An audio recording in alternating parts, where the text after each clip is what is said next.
This year, consumers are spending $83.6 billion on back to college and back to school, which is up from last year's $75.8 billion.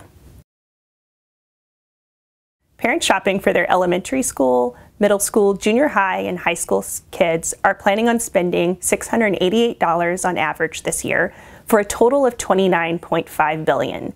That's $2.2 billion more than they spent last year. The top items consumers are planning on spending for back to school this year are clothing, electronics, and shoes. Roughly 2/3 of consumers will purchase some sort of electronics item for back to school this year. For the first time in survey history, NRF asked consumers exactly which electronics they're planning to buy. Nearly half, or 45%, told us that they're purchasing a laptop for their child for back to school. 35% said they'd purchase a tablet or calculator. And roughly 1 in 3 millennial parents, so that's consumers between the ages of 18 and 34, will purchase a smartphone for their kid. Back to college shoppers will spend $970 on average this year. That's $81 more than they spent last year, for a total of $54.1 billion, which is a post-recession high.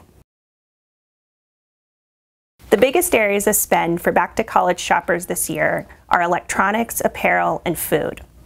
With fewer students living at home this year than in the past, we're seeing food as a bigger area of spend. This year, consumers are planning to spend $134 on food on average, which is $30 more than they spent last year. And they're stocking up on food and beverages to fuel those first few days of college classes.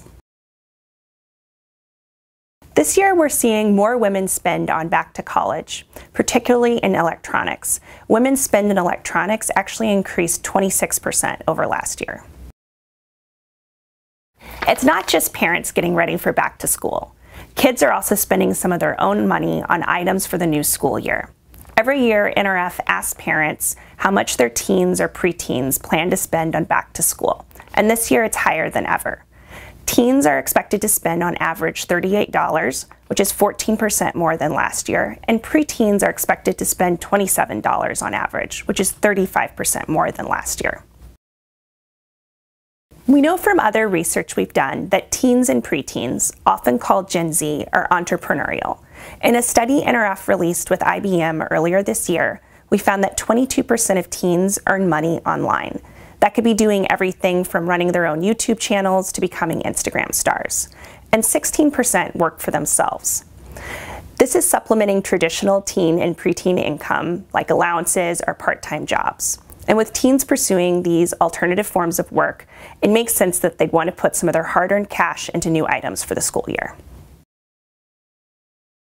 Consumers are feeling confident about the economy, and we're seeing them spend more on non-essential items for college, things like personal care, food, and college-branded gear. Spending on these items is actually up 20% over last year. Catherine Cullen, Director of Retail and Consumer Research for the National Retail Federation.